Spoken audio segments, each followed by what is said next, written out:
we have the privilege of gathering everyone together and truly having a very interactive forum now in which to discuss, to dialogue, and to stay connected to the arts. That's what accessibility is all about. It's a beautiful time to bring this great collection of work to you all. And we're just going to take a meander through the gallery, starting from the front entrance, and introduce you to a little bit more of the work. And for the artists that were able to join us this evening, we'll get a word or two in with them. And we invite your questions and comments. So please, don't be shy. Speak up, wave your hand. Leave us a comment or two in the chat box. We really look forward to this being a very interactive discussion. So, let's join the party, have a little fun. So here we're going to start. At the front of the gallery, we have a piece by Lauren Schneider, Mountain, Waters, Sky, Home. This is a mixed media collage, beautiful colors, again, very evocative of this theme of home, a sense of place. Lauren Schneider has been exhibiting with us. We have several pieces by her. And again, the color, the great saturation, the use of the mixed media, the texture, it's a wonderful piece, and it sits side by side a number of very complementary pieces, as you'll see. Collage, mixed media is certainly a continuing theme for the use of materials for many of the artists represented here tonight, and we'll talk more about that. The next piece that we're looking at is Karen Magnus, a watercolor. Magnuson, pardon me. Karen Magnuson, High on Lake County. This looks very dreamlike. Ginkgo leaves, houses, hills, and what looks like a really good night's rest flying above. She's here. It's wonderful. So, I think Karen is actually here with us tonight. So we're super, super grateful to have her with us. Karen, would you like to join the conversation and say a few words about this watercolor, this particular piece, and what inspired your composition? Well, I was painting. Can you hear me? Yes. No. Hi. I was painting at a friend's house, and she has a view of the nature reserve by Reeves. It's over by Kelseyville.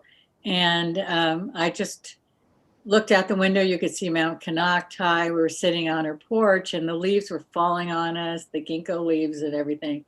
And I just started to do a watercolor, and then I started thinking about the theme for home. So I added some houses, and I added myself, and I just had fun with it. Gosh, it's really lovely. I think it would be a beautiful piece to have in a bedroom, actually, because it sort of sets the mood. Can you tell us a little bit about your artistic background and some of the inspirations that find their way into your work, and of course the various mediums you like to use? Watercolor is so wonderful to work with. Tell us a little bit about your artistic journey. Well, I think that originally I was interested in Jungian ideas, philosophy and psychology, and I really admire Carl Jung. And in a lot of my earlier work when I was in college, I tried to have shapes that were evocative of the collective unconscious, or forms like Plato's forms or something. So I'm into shapes a lot, and I've always just had a knack for watercolors, but I don't really like to do them. But they're easy to carry around, and so there I was painting, and I seem to have fun with them. But I'm originally was a printmaker, and I showed at Fort Mason, printmakers there, and Wonderful. but up here it's not as easy to do the large work that I used to do. Mhm, mhm. You know, the houses at the bottom, the row of them, that reminds me of San Francisco. Do you think that that's the inspiration, or was it just sort of more of a iconic? Well, the other piece that I actually put in the show was a Victorian in San Francisco, and I lived there for like 15, 20 years. Okay, right, right. I'm from the Bay Area originally, and I'm sort of a figurative paint. I like figurative work too. Mhm, mhm. Those are those kind of iconic images of home. If you've grown up in the Bay Area, Victorian architecture finds its way into many communities, and of course, it's such a part of the history here. I see that. I see that in the work. It's wonderful. Well, thanks, Karen, for being a part of this exhibit, and I'm glad you liked it. absolutely, we look forward to your future work and seeing more of what you do. Thank you. So moving on, I actually produced this piece. In the creation of this piece, I used moss, wood, velvet, copper, and a wonderful metallic wallpaper. This was just my statement on home. It's evocative of nature, which I think is so nourishing and important to our soul. I love lighting. It's a big, big part of what I do. And I think is important to our interiors, so essentially important to our interiors. And for some reason, I am irresistibly drawn to moss. I think it's like, I call it the upholstery of the forest. Mossy trees, moss growing on things. Moss is just one of the most wonderful, wonderful things. So anyway, that's my little statement on home.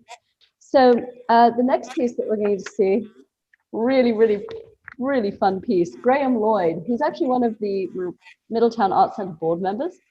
Graham Lloyd has a wonderful influence to his work, great color. This is acrylic on canvas, has, you know, a sense of home. It's just a little abstract. It's a little otherworldly. The cat gazing at us all. But I love the perspective, and I think this is an incredibly colorful and vibrant and lively piece. Continuing on, we're going to look at Alana Clearlake. Alana, your work continues, I mean, it continues to overwhelm and impress me in scale, in color, in size, and creativity. I can't wait to have a piece of Alana's work. It's just, you know, so interactive, so organic, and so alive. These two pieces here are suspended. They're suspended in this double height space, which is just a wonderful way for them to be seen from all perspectives. This again is a great example of Alana Clearlake's wet felting technique. You get the beautiful use of color, the very painterly effect. This piece here on the left, the first piece with the color, is called cocooning. And what better a way to represent the sense of home? It looks like a warm place to be tonight, I have to say. I could just cozy up right in there. And then the piece next to cocooning is really quite wonderful. You can see what a different angle it takes with the use of the bamboo.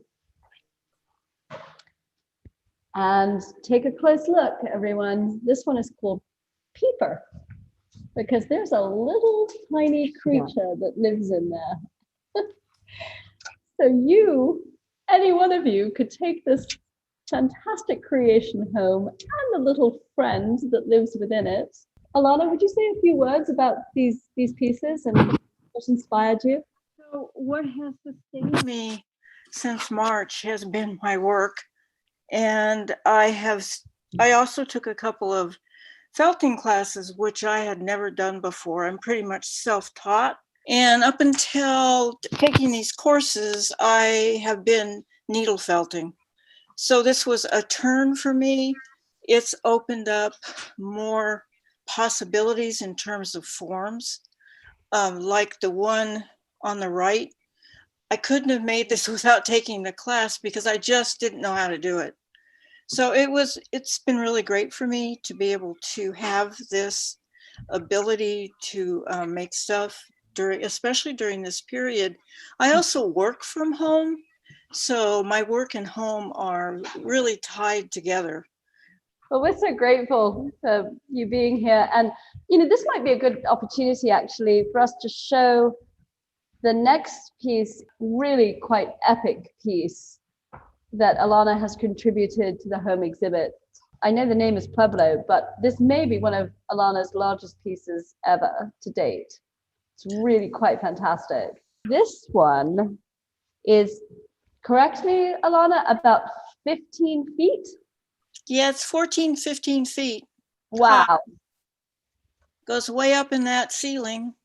It's fantastic. There is so much movement and rhythm to this piece. I mean, it's suspended. It has this tendency to kind of every now and then just sort of shift and move all on its own. Living objects, they really are. They're the most sort of lively and interactive objects. And let's get a close-up, Michael, of the detail. I mean, the colors that Alana has used are so wonderfully consistent from form to form. But what's different, what I'm seeing that's quite different in this piece to other pieces that I've seen Alana produce, is this kind of wonderful geometric, I almost call it like a key, and then the bamboo cross hatching at the bottom. They're extraordinary. I mean, you just kind of weave in and out of these pieces. They're all positioned at different angles. Just extraordinary. Let's take another long shot, Michael, and see this in scale. It's important to note that Alana is a co-curator as well. And Alana has been my partner, along with Karen Turcott, who is also here, in hanging these shows. I don't know, people, I think we've hung over 36 shows over the past 5 years, over 40 probably, actually. And Alana and Karen have helped along the way incredibly, as have other members of the team, such as Nicholas Hay and Darina Simeonova, and of course, Nicola Chips. Both these two pieces were part of the curator's choice that we do. Every now and then we feature an artist and their work, and Alana's was selected as part of our curator's choice series. Whirlpool and Nudibranch. And I love this one. This is just such a cool and interesting piece. The wonderful, elements that protrude from it are tusk shells, otherwise known as dentilium. I just love saying that word. And this has got this cloud-like texture and softness to it. They're beautiful. Yeah, this particular one with the dentilium on it, I took the wool comes as strands, mostly strands of fiber, and you can buy it in all different colors, but I like to mix my own color. And this one, I had a plastic garbage bag, and I was snipping the wool fiber into the bag and then mixing it together, which is how I was able to get that real mottled effect. So that was a lot of fun. I wanted to say just one thing about Pueblo, the large one in the middle. Nicola mentioned the consistency of the color. The reason for that is this is a knit piece that's then felted. And I started with a strand of wool that is consistent through all of them. It's a multicolored wool, and I added other colors in with it to get different colors, but it has that one consistency through it. And this piece has been in the making for several years. I don't even know. I worked on it for a long time. I didn't like my original idea. I put it away. I brought it out. I finally got a sketch that I liked, and this is the final result. But these are all knit, and the patterns, some of them are you can find in knitting books. Other ones I just sat down and started making them up because I didn't want to do that same wandering one, which I really love. I think it is based on Greek art, And it's also present in an awful lot of cultures, including Native American Indians. That's correct. Yeah, it's almost sort of archetypal piece when you reference the various cultures, various inspirations over different ages and periods that have informed your work. Mm-hmm.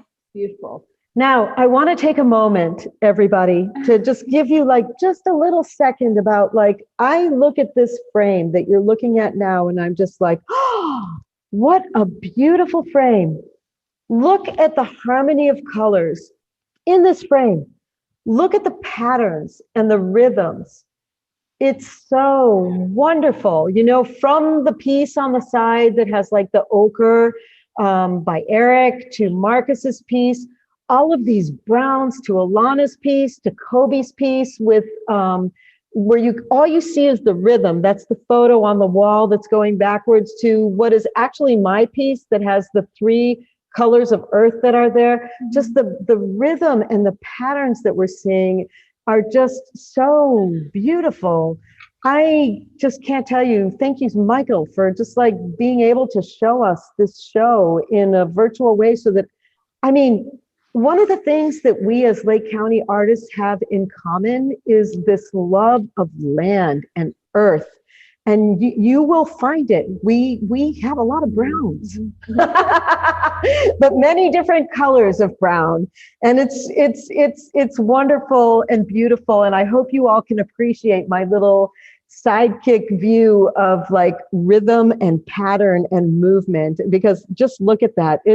What a beautiful composition that one shot was. Thank you, Michael. Absolutely. Well, I think this is a good segue to now zoom in and focus on this quite lovely monumental piece of sculpture by Marcus Maria Jung. This piece is called Union, probably one of the most evocative and favorite images of my own. I spoke and emailed with Marcus. This is wood, a manzanita wood, that Marcus found and salvaged from Glass Mountain shortly following the Glass Mountain fire. And as I mentioned to you all earlier, I now live at the base of Glass Mountain. And Marcus has an incredibly innate ability to take what was left, what was discarded, what was perhaps burned, sort of an element of destruction and devastation, if you will, and fashion and sculpt and transform it into the most beautiful of objects. Just note how incredible the graining of the wood base is here. It's so smoothly rendered and sculpted, soft, almost velvety texture to it, the rounded sides and corners, the inlay that also makes it a quite extraordinary form in of itself. But obviously, taking the vertical line up from there, he's found 2 very sinuous and sort of matched pieces of wood, this manzanita branch that he saw form, he saw unity in, therein lying the title of the piece. This is a piece that when, of course, we are open and safely can walk the gallery, I would invite any one of you to come and feel and touch from a tactile standpoint. It is the most beautiful interactive piece. The wood has a silken, velvety, soft texture to it, such graining, such depth. It's quite extraordinary. And you know, his pieces again have kind of a living nature about them. You can only imagine how extraordinary it would be to have this in an entryway of your home. I really appreciate this piece, and it really is fundamentally grounded in our region here. So quite extraordinary. Manzanitas, of course, are one of our, I mean, they're everywhere. Indigenous. Not only are they everywhere, but they're also a first responder to the fire. You know, they are some of the plants that come back the fastest after a fire. Yeah, very regenerative. So Marcus Maria Jung, Unity. So we'll move on to new work, a new artist that I'd like to introduce to all of you this evening, Eric Hunter. So here we've got Eric Hunter's pieces, Human Detritus 1 and 2. This is oil, alkyd, emulsion on wood panel. Wonderful texture, great depth of color, just a very, this is the type of piece I call a very physical piece, where you can see the artist's hand in the surface so tangibly, and it really kind of draws you in and allows you to sort of imagine the process of the creation and interact with the form as it speaks to you both texturally as well as visually. I think we have Eric here with us, if I'm not mistaken. Eric, are you still with us? I'm here. Hey, terrific. Hi, Eric. Hello. Glad to have you be a part of this. Welcome to the Middletown Art Center. Yes, it's great to actually step foot in Lake County virtually. Yes, exactly. If I understand correctly, Eric, you are a Sonoma County-based artist. Am I correct? That's correct. My wife and I actually grew up in Napa, but my wife and I moved back to Sonoma County after living on the East Coast for several years, just a year ago, and bought a home down here. Can you tell us a little bit more about, well, the name, Human Detritus, and what inspired this work and this theme? My pleasure. Actually, the entire title to this series is Human Detritus Ready-Made. So I was having a little fun with the Dada artists and the idea of a ready-made and taking manufactured items that were highly engineered and just, signed arm mutt or attaching a bicycle wheel to a stool and stepping back and calling it art. And so I am playing around a little bit with that idea, except it's on the other end of the lifetime of these man-made objects. They were originally inspired by a book. Actually, I should hold it up. I actually pulled it out here. I also have a love of plants and love to garden, and I'm getting to re-experience that after not having a garden for over 10 years. And that's always been important to me and has become important to my process. And I stumbled onto this book. I think somebody gave it to me for a gift. I'd never heard of Derek Jarman, who's a filmmaker. Here's the book. Yeah, terrific. And it's about his garden, which has become, pretty famous, actually. It's become a kind of a place to visit if you're going to the southern coast of England. But what inspired me were the images in the book. For those of you that don't know, and I'll try and be brief, but Derek Jarman was an independent filmmaker. I knew nothing of him. I don't know much about his work actually per se, but I loved the idea of his garden and how he constructed it and put it together. And he was diagnosed with AIDS in 1986. And that's about the same time he purchased this little salt box on the southern coast of England. And the garden, it's not a very habitable place for plants, probably, or people either. There's a nuclear power plant close by. And the soil really is gravel and not a whole lot of nutrients in it. So if the plants don't like salt, they don't do well there. And he managed to create a beautiful garden out of these very rugged plants and these items he would find that washed up on the southern coast of England, which you can only imagine what might wash up on that particular coastline, given what's happened in the English Channel over the last several centuries. But these objects in my paintings were inspired by photographs of these objects that he took and planted in his garden. And they are actually sculptures that broke off of ships or from shipwrecks, and it's basically flotsam that floated up onto the shore. And it totally intrigued me, this idea of a chunk of wood like the one on the left, the ochre piece, the number one, is this monumental chunk of wood that broke off an old wooden ship, God knows when, that he found. And it's just planted in the soil. I think it might be 4 or 5 feet tall. If you see it in person, I'd have to thumb through the pages to double check. But I couldn't, even if I were a sculptor, a wood carver, I think it would take me years and years to achieve the kind of form that whatever man did to create it when it was first made, and then the sea and weather did to it over the decades and centuries, would create these just incredibly beautiful objects.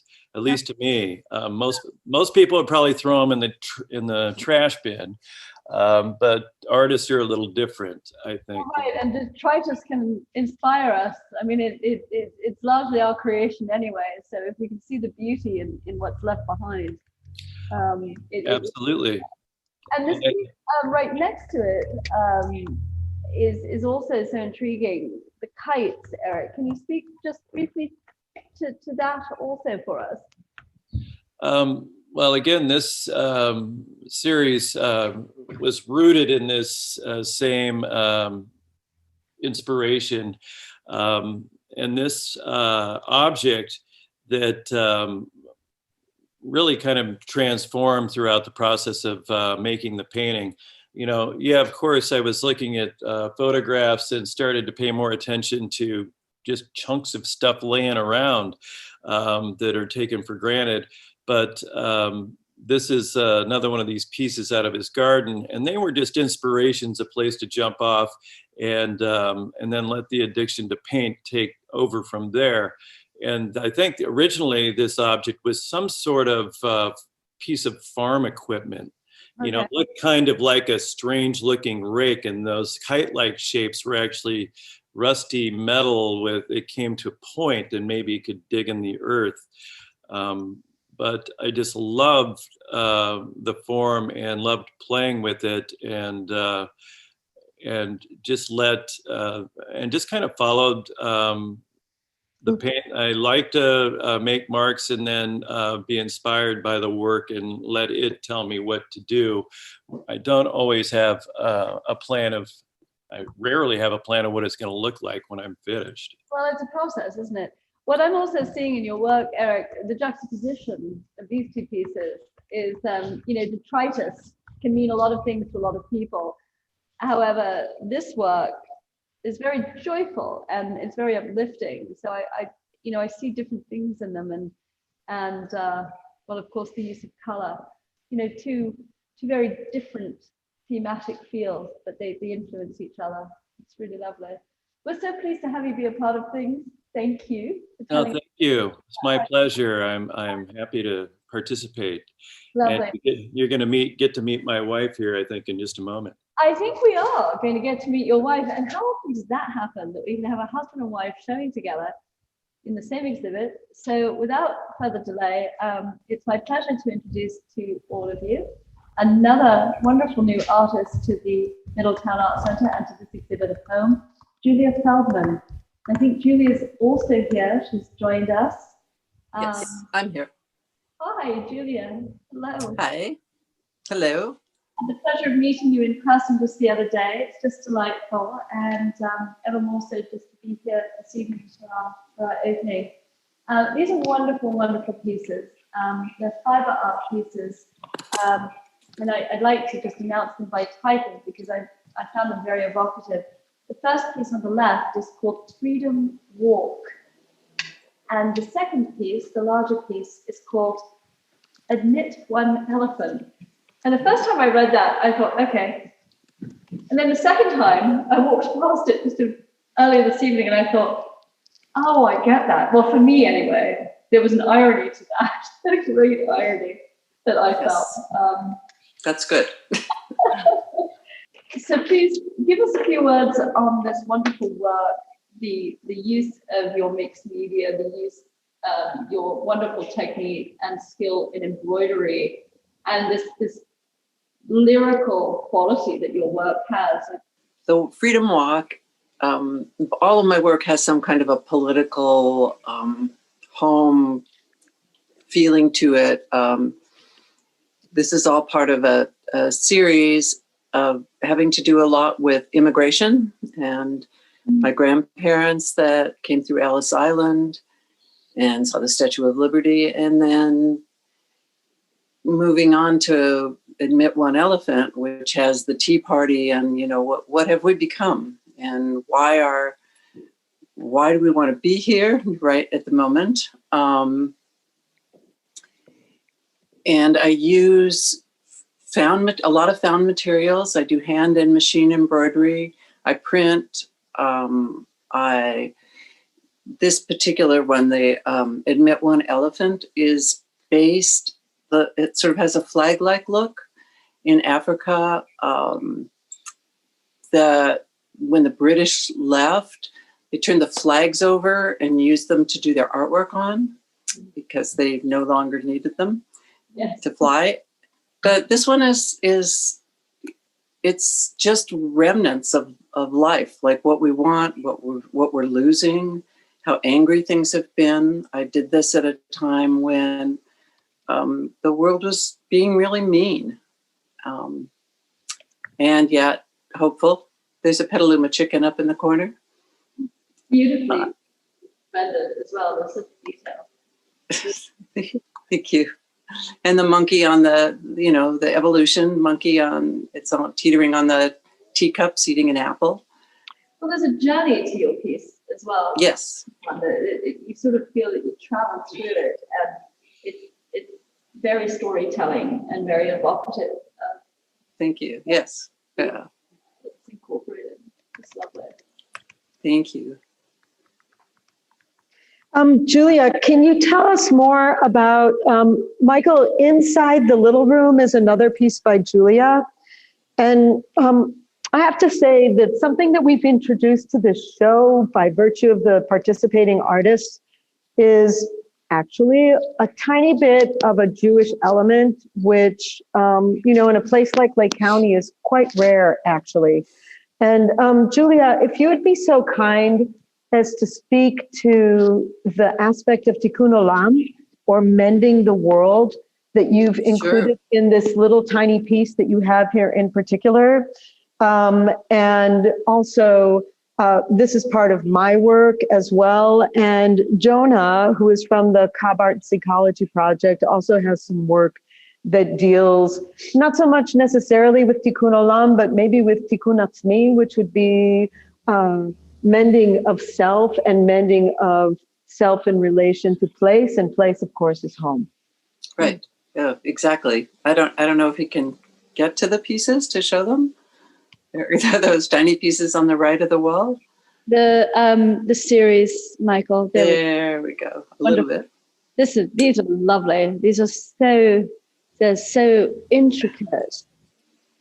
And these again are home. This is the story of my grandparents leaving Hungary during the pogroms and sailing across and ending up in Ellis Island, kind of caged, where they poked and prodded and make sure somebody could come in. They lived in tenements, and the garment industry, which I've also been in. And at the end is the Friday night Shabbat prayer, because for them, everything had meaning. They were very religious, and tikkun olam was part of our upbringing. We had this little can where you put money in to share. There was always, everybody has enough to share, no matter what is, if we have just a little bit, we can share a little of that to somebody that has less. And so most of my work has a component of changing, repairing, movement and growth. And so these pieces are really special to me because they show a passage of time and then home. That whole just safety of feeling like you belong in your heart. That's a universal theme that whether we know Yes. it or not, we're all seeking. Absolutely. You know, it's just occurred to me that even the sort of action of stitching in itself is sort of reparative. You know, we stitch things back together, don't we? Both We do. reparative, yeah, both reparative and storytelling, like step after step, stitch after stitch. Mm-hmm. And it was this grandmother who taught me to stitch when I was really young and had me making things, clothes by 8. But it was with her that I learned that a needle and thread could make magic and talk and tell a story. Mm. And I also spent time behind, you know, when she went to the synagogue, we were upstairs behind a curtain and watching. And that all those pieces sort of come into where we're going and, you know, where we've been as people. Mm-hmm. Indeed. Beautiful. Thank you. So important to have the opportunity to hear your inspiration and what personally goes into your work. It's truly what brings the work to life, and why these conversations are, I think, integral. And I'd like to go to Lisa Kaplan's work, this triptych, as it were. Really, really lovely. I'd like to bring this home personally. I love this work very, very much. I love everyone's work, but what I love about this, for me, these seem not only like a sense of place, but they seem like fantastic, great big giant Pantone chips that I want to use. I want to sort of capture these colors and bring them into the things that I do. Just lovely. Lisa, talk to us about the work. I think you're the best voice. I would love to. So it's a little hard to tell from the virtual, because color is such a subtle thing. But really the top one is red earth. And it comes from very specific elevations and areas that we have here in Lake County. Mm-hmm. The middle one, this ochre, this particular red, I took from hilltops in the Hidden Valley Lake area where I live. The ochre here is taken from an area called Dry Creek. And all of these colors are dug straight out of the ground. They're like pure earth. And then the bottom one is actually taken from my home, and it's more brown. And so these are called, I was calling it Lake County Mountains, and then I decided to call it the Hills of Lake County. I haven't fixed the tag yet, but that's okay. But these are the hills of Lake County. So the red hills that we have, in fact, for those of you who don't live here, we even have a road called Red Hills, the ochre that we find in our hillsides, and then the brown. And these are such rich colors.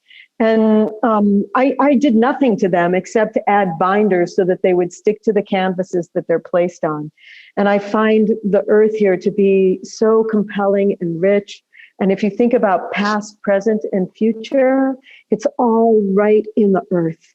Where do we come from? Where are we going? And where are we now? It's all right there in the earth. And Michael, if you could take us to my other piece, which is called Where, Oh, Where is Home?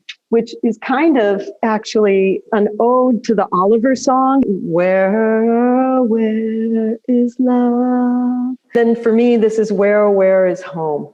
And there's the valise, and there are the homes, and the homes have roots. And the question is, where are those roots? And you may be an immigrant or a migrant from climate change, from political disaster, from choice, from fire, from anything. And there you have it.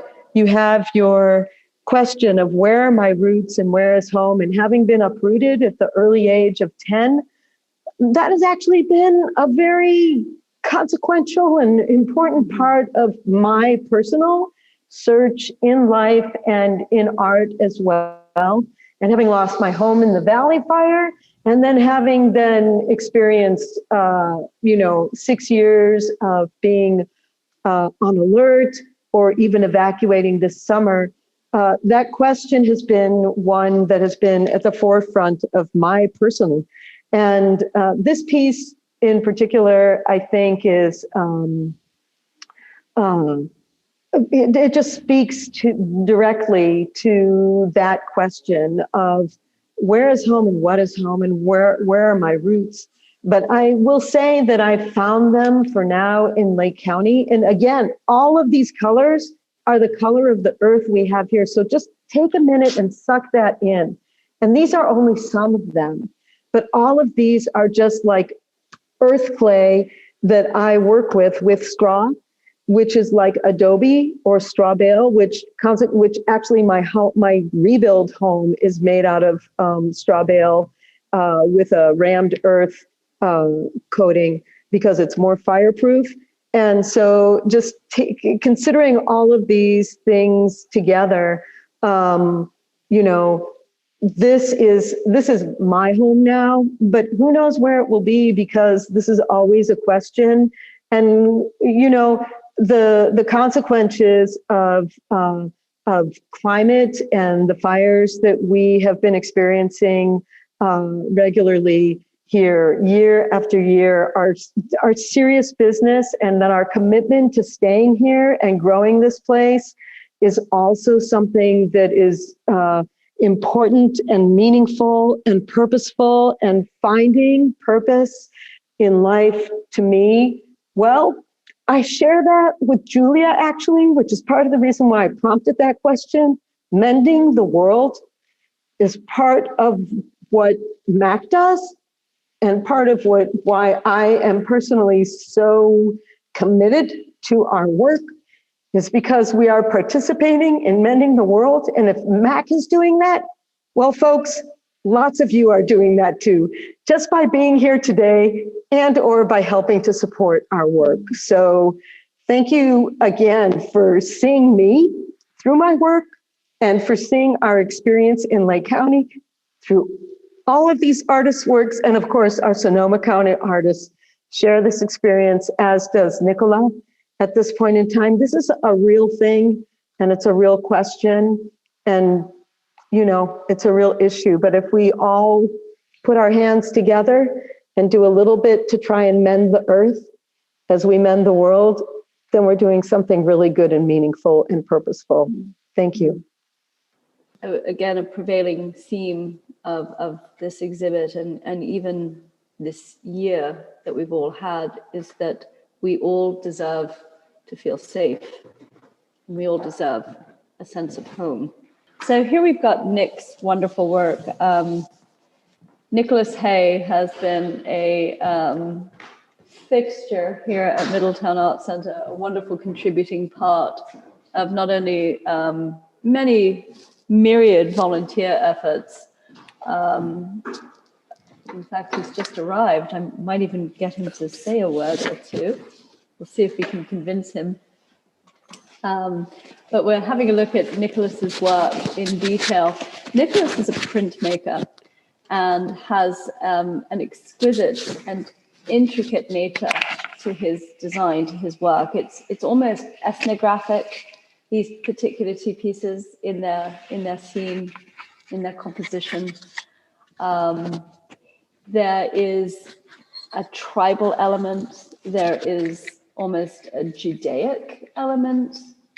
Many influencing themes. I was fascinated speaking to Nicholas about these just the other day, and he mentioned that, in fact, sort of subconsciously, what influenced this beautiful repetitive pattern was a textile that he had brought home from his travels in India, a piece that he lives with every day.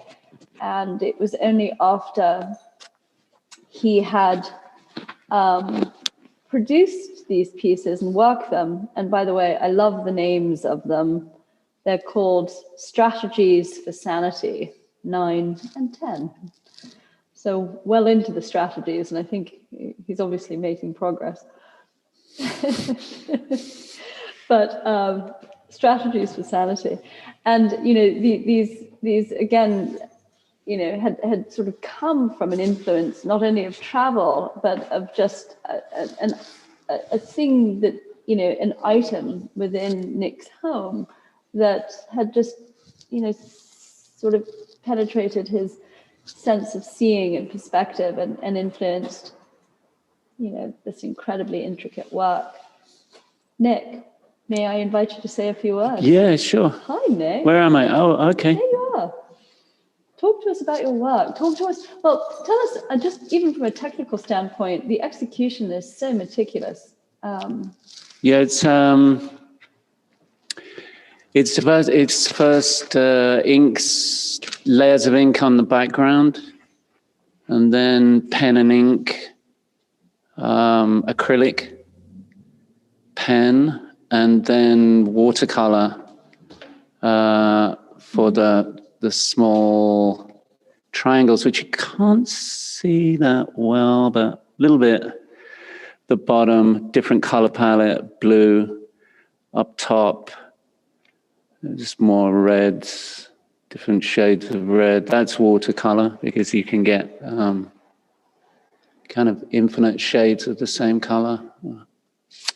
Talk about coloring within the lines. Yeah. It's a bit like paint by numbers, really. It's just, I mean, the title of these pieces is born out of a kind of sort of sustained freak out at the state of our country and the politics therein. And I found myself having some sort of mental health issues. And these things, mild, I should say. But these things kind of calm me down. I like kind of get lost in them.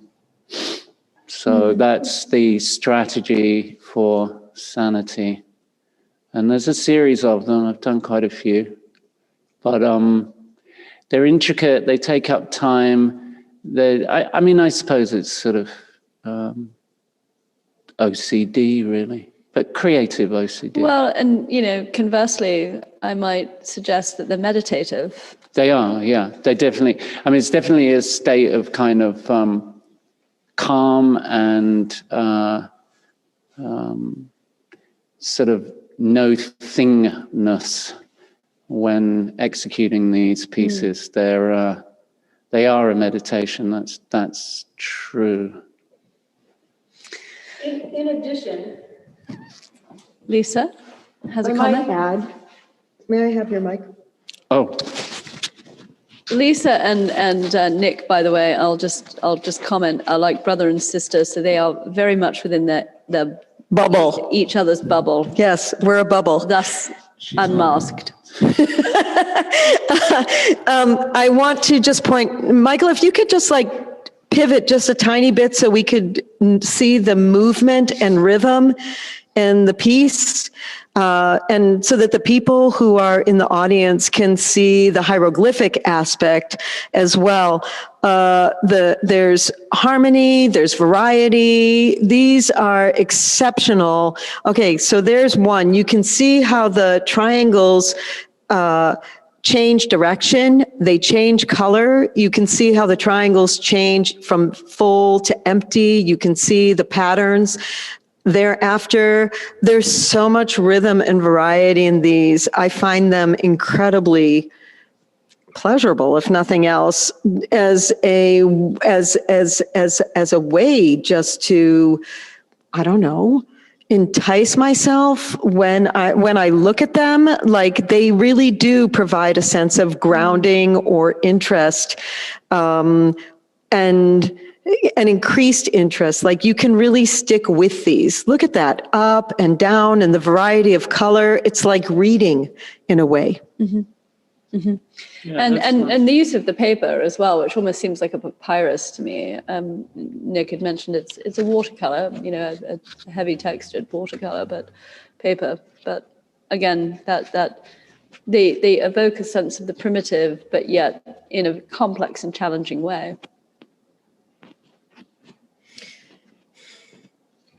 Well, Questions? questions. Okay. They are available for acquisition, as are all the pieces. Oh, But one more beautiful, thing. beautiful. Yes, one more thing. The ones that we see on the wall, this is already 10. There's quite a few more. So Strategies for Sanity, a whole series. Well, the And I good think news we is can this- all relate to Yes. that. And I was going to say that the good news is that he's up to 10, so he must be ever more sane, as we all aspire to be. Actually, After this year. Up to 14. Oh, he's up to 14, even better news. Up to 14. 14. Okay. I think Great. all will be well, my friends. All will be well. All right. Let's see. Well, we have been sort of skipping around a bit, No. but I think we're going to go to Karen Turcott, because Karen is here with us, and it would be great to have her say a few words. So that's backwards a little bit, Yeah, Michael. let's- Between Nicholas and myself is Karen's piece. Yeah. And there's another one in the small room next to Julia's work. Cute. Oh, and as well as a small one next to, Here we go. Here's we go. Karen's large piece. Yeah. There we are. This is a terrific piece. Reminds me, it is, hang on. I will tell you what it is called. Forgive me. This is Money Plants. I don't know how it got that name. So Karen, this would be a great time to chat with you about, are you still there? I am, and what a surprise. I didn't expect to do this, but With us, okay. with us. I'm so grateful that you'll share a few words with us. Hi there. I had the pleasure of meeting you as well for the first time just the other day, and a pleasure to have you be a part of this wonderful opening and Thank you. provide us with some great work. Tell us a little bit more about your artistic background and what inspires and informs this work. Well, I have exhibited. I lived and worked in San Francisco for 25 years, and I exhibited with a couple of artist groups in San Francisco. And at that time, I was very much sort of, I'm a conceptual artist, so I was very politically based.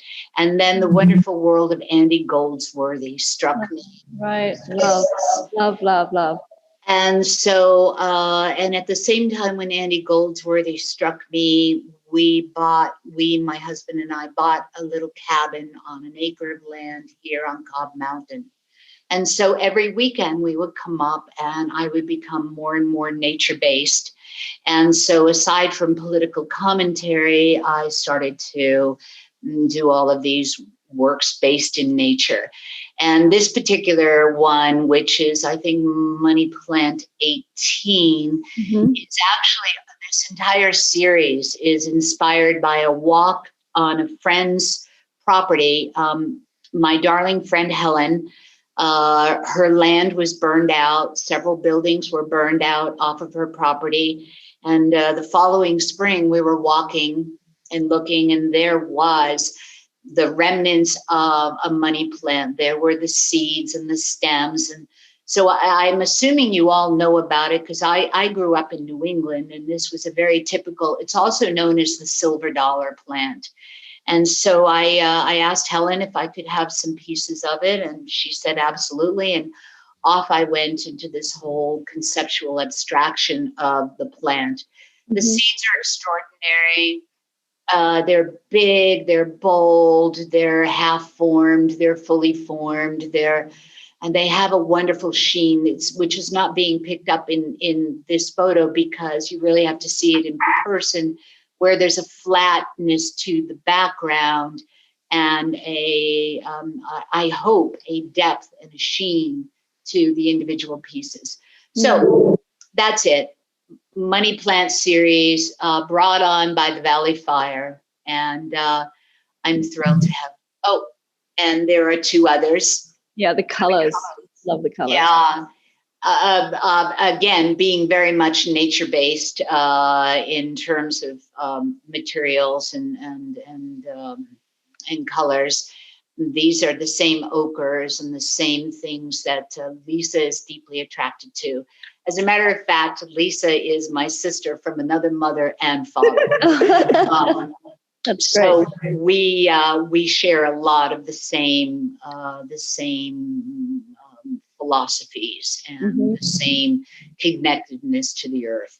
So that's it. Money plants. Just yeah. Terrific. Really lovely. She has the nest also. Oh, and you have the nest. The nest. Oh, right. Oh, right. So this is both a found object compilation and a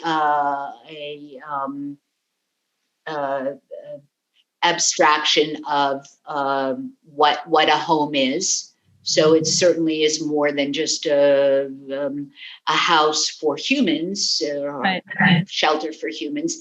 Here I'm extrapolating with these eggs and a nest, and it's in a copper bowl, a lovely copper bowl. These eggs actually come from the EcoArts Sculpture Walk. The very first year that the Sculpture Walk occurred was in 2003.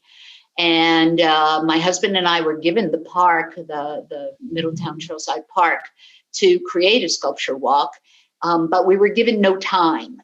It was already, I think, mid-May when we were given the go-ahead, and yet I didn't know anybody. I was a part-timer in a cabin on weekends, and I wanted to bring my artistic sensibilities to Lake County from San Francisco. And so these eggs were actually created for the very first sculpture walk, and they sat within a hollowed out, decrepit, wonderfully decayed log. And then I poured resins over them, and the log was just dripping as if a dinosaur had come and just laid out these fantastic eggs in this place. And so then they were used years later for a piece called Homeland Security, which at the time was very topical. And the nest itself was barbed blackberry shrub. And so you couldn't get into that. And that was a political statement. And here now they've made their third debut, and the patina and the feeling of them over all of these years being inside and outside, and I just love these eggs. And they're all about 4 or so inches by 3 or so inches each. And I couldn't think of a better way to once again bring the eggs out and bring them home. So I actually called the piece Home based on the show. So I love the fact that you have carried these eggs through different lifetimes, so to speak. yes. I think, it absolutely speaks to our, our nurturing essence. But, these things have become sort of really quite living objects, and they evolve as, you continue to use and create with them. That's fascinating. And it's important to note that these eggs are actually, one of them hatched and became the Mac, because Karen Turcotte is the founder of EcoArts of Lake County, which is the mothership of the Middletown Art Center. Oh. And what Amanda mentioned early on about what she grew up with is going to see the sculpture walk each year.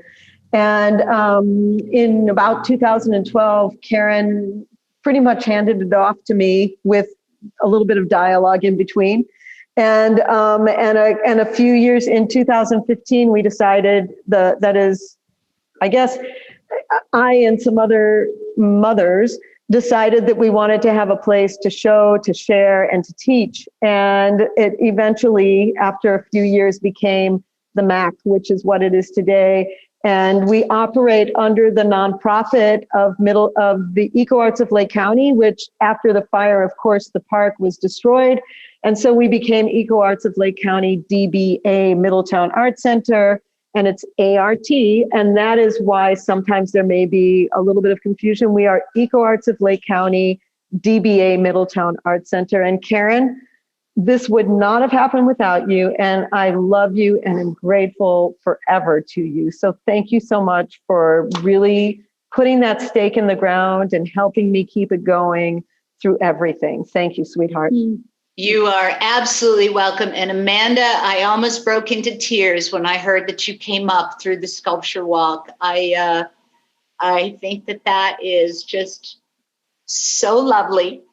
And like Lisa, suddenly, I'm wearing my heart on my sleeve.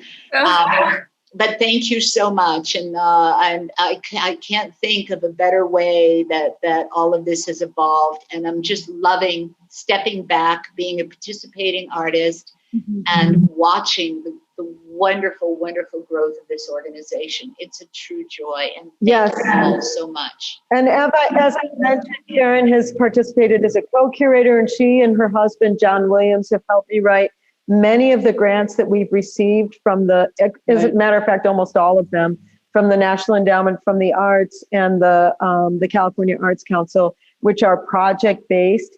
And it is, again, members' money and donations that help us keep the doors open. So if you believe, as we do, that the arts are critical to having an enriching life, then please join us and show your support with a small contribution. It can be small or large, and it can be monthly or it can be annually. And it really helps us keep everything going and sustain the arts in Lake County. And look at what a difference we're making. I mean, really, every time we put up a show, I just look around and I go, this is pretty darn remarkable. So thank you again. And thank you, Karen, for really planting the seed that made this all happen. I love the metaphor, Lisa. Thank you. Well, hatching the eggs, I like that one too. Oh, and speaking of hatching the eggs, there was a question, Karen, of what are the eggs made of? Well, the eggs, as this piece, again, I'm conceptual. So this piece required a little bit of sculpture. So there's an armature within, and then there is a polymer clay outer skin, and then there is a resin-based, drippy, gooey, over the years hardened, fantastic patina-like material over that.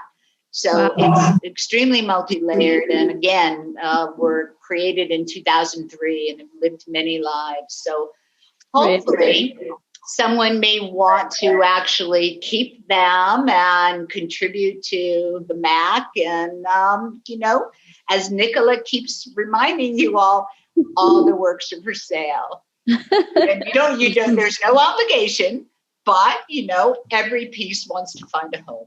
Yeah, it look lovely in my new house, I think. Well, thank you, Karen. Thanks for the good words and sharing us a little bit more about the story. There's a great history here. So just checking in with everyone in the essence of time, as you've all been so patient and, stuck in with us here for a while. We have a few artists that are still present with us. And, I'd like to make sure that these artists who are here with us tonight do get a chance to just briefly say a word or two about their work. So, Kim, slightly out of order. No, I'm going to keep Kim for last because of her piece and how it's so aptly titled. But I'd like to scoot along to Wade Skeels. He's not here. I think he might be. I think he's still on board. I think Wade is here. Am I correct? No. Wade, are you here? Oh, he was. Hey, Wade, are you still with us? He's not here, but Yelena is. He showed in the grid, but I might be mistaken. So we'll leave Wade. Wade, by the way, not to overlook him, has one of the most literal pieces. We'll just take a quick look at it, as I do think it is absolutely a literal representation, but something that deserves a mention equally so. Someone there. Michael, if you could take us to Wade's. Oh, there he is. He just showed up. Oh, hey, Wade. Oh, good. I'm so glad I've been here. probably drinking too much wine though, because you told me to have a drink, and it's been a while. So Yeah, exactly. How's the try to wine? talk. I've got a little bit left in my glass to share with you. Just a tiny bit. Hey, well, I'm so glad you're here, and I wanted to present this work. As I was saying just a moment ago, perhaps the most literal representation of home that we have as a featured piece in this exhibition. Wade, for those of you who don't know, is an architect and contributed a piece to us of all 4 elevations of his home here in Middletown. It's a beautiful, beautiful hand-drafted architectural rendering. Obviously, it speaks to me. This is the sort of day in, day out stuff that I work with, and it resonates on so many levels, because not only does it show the intricacy, the complexity of home, the form, the structure, the technical demand of what it takes to create a home, it also pays beautiful homage to the skill of hand drafting, which maybe some of you are familiar with, but those of you who don't see these types of work very often, it's incredibly intricate and meticulous in its execution. Wade, I give you the floor. Tell us a little bit about this lovely home that you designed. Well, thank you. And the exhibit has been amazing so far. I'm impressed with everybody. And I did know Lake County had it in it, but here it is. It's incredible. This piece really, it's cool that it's about home, and Lisa reached out to me, and I didn't really have anything to offer. And then I thought, well, maybe this is something, because it clearly is literal, super literal. But it does speak to architecture back in the day, and even not that long ago when I was an architecture student. Architecture was art, and I believe I became an architect because in high school I had drafting classes, and I had drawing classes and art classes, and I loved it. And I think today I may not have become an architect if I was a student, because it's all computer. That's great, but it just takes a whole component out of it that I really, really love about it. So I thought for my house, because I lost my house in the Valley Fire, and I thought, well, I don't draw a lot anymore by hand. I do a lot of hand sketching with my work, lots and lots of it, but then I hand it off to people who do the working drawings, and they do it all on computer. I thought, well, it would be cool maybe for this last go for me, maybe I'll frame these one day and put them in my house. And so I thought, I could share this. So architecture, a home to me is pretty literal. There's a lot of other art things happening tonight with the exhibit that show other ideas of home, but for me it is very literal, and it's shelter first and foremost. That makes it a refuge, and hopefully it makes it a sanctuary as well, if you can achieve that level of home. So that became more true to me after the fire, when I lost my house, how meaningful it is to have shelter that truly protects you from the elements, as well as working with the elements that are around you. So I feel like my house, which is now built, and I'm standing in it and loving it and raising my kids in it, and it's well designed. It's thoughtful in dealing with the challenges of living in a super hot Lake County. It does a good job with that. I think it's well designed to withstand the next wildfire. Houses, sort of on the boring side as an architect, houses are a bunch of components and tools that help us. It's kind of like a house is like a machine, and a good machine will help you live a really great life, a successful life, a secure life. So I think it's a good piece to add to the conversation in the gallery. And I really appreciate you guys letting it call. Absolutely. No, and it again, I think it's relevant to mention that houses perform for us. They have to function for us. They are tools and machines in which we live our daily lives. And at times we might take that quite for granted until, of course, there's an issue of loss, there's an incident, something that threatens our shelter, or even the functionality of our shelter, whether it's a fire and that unimaginable loss of shelter, or even just something going wrong. We all know how that feels if suddenly you're without power, or there's a water issue, and it sort of shakes us a little bit. We really do take function for granted until it's taken from us. So it's being ever present about how blessed really we are to have shelter, to have homes that in fact often take care of us. Indeed. Indeed. And lastly, I did a series of drawings by hand, and then I did some by the